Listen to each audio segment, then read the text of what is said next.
1971 সালের এক রক্তাক্ত অধ্যায়। মনিরামপুরের এক সন্তান বুক চিতিয়ে দাঁড়িয়েছিলেন পাকিস্তানি হানাদার বাহিনীর বিরুদ্ধে। তার নাম শহীদ শেখ আকরাম হোসেন। এই বীর মুক্তিযোদ্ধা শুধু লড়েননি, বরং শহীদ হন ইতিহাসের এক নৃশংসতম ও মধ্যযুগীয় কায়দায় নির্যাতিত হয়ে। তবুও আজ স্বাধীনতার 50 বছর পেরিয়ে তার স্মরণে নির্মিত স্তম্ভটি দাঁড়িয়ে আছে অবহেলার প্রতীক হয়ে। শেখ আকরাম হোসেনের জন্ম 1944 সালে যশোরের মনিরামপুর উপজেলার শেখপাড়া খানপুর গ্রামে। 1968 সালে মনিরামপুর পাইলট হাই স্কুল থেকে এসএসসি, এরপর যশোর পলিটেকনিক ইনস্টিটিউট থেকে কৃষি ডিপ্লোমা অর্জন করেন। পরে তিনি কর্মজীবনে যোগ দেন চুয়াডাঙ্গা দত্তনগর কৃষি ফার্মে। কিন্তু দেশ যখন ডাক দেয়, তিনি সরকারি চাকরি ছেড়ে ছুটে আসেন যুদ্ধের ময়দানে। মনিরামপুর, ঝিকরগাছা, শার্শা ও কলারোয়া, এই 4 অঞ্চলে পাকিস্তানি বাহিনীর বিরুদ্ধে সম্মুখ যুদ্ধে অংশগ্রহণ করেন শেখ আকরাম হোসেন।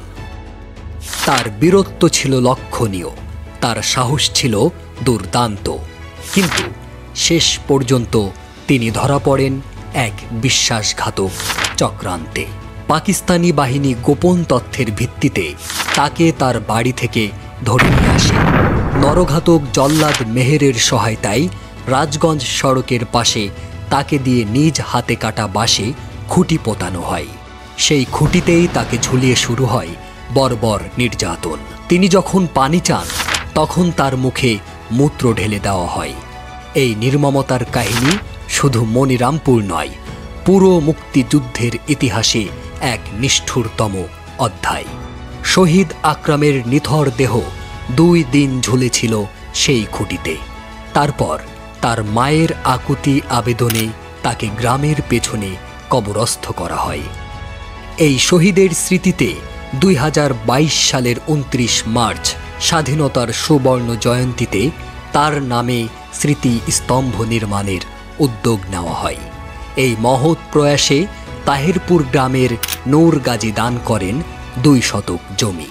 কিন্তু বিস্ময়করভাবে স্তম্ভের শুধু আংশিক কাজ সম্পূর্ণ করেই নির্মাণ থেমে যায়। আজ সেই স্তম্ভটি পড়ে আছে অন্ধকারে, আগাছায় ঢাকা, দরজাবিহীন ও আলোর অভাবে অস্পষ্ট। এমনকি রাতে মাদক সেবীদের আড্ডাখানা হয়ে উঠেছে এই শহীদের স্মৃতি রক্ষার স্থান। উপজেলা প্রশাসনকে জানানো হলেও আজও পর্যন্ত কোনো কার্যকর পদক্ষেপ দেখা যায়নি।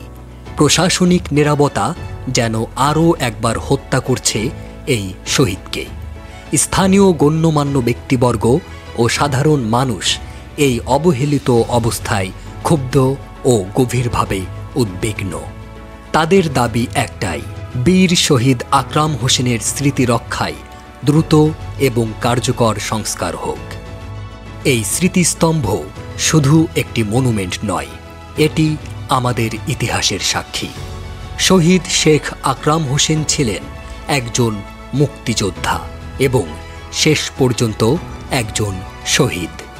শহীদ আকরাম হোসেনের স্মৃতিস্তম্ভ হোক পূর্ণাঙ্গ, নিরাপদ ও সম্মানজনক। তার ইতিহাস হোক আলোকবর্তিকা, আর তার নাম হোক অনন্তকাল শ্রদ্ধার সঙ্গে উচ্চারিত।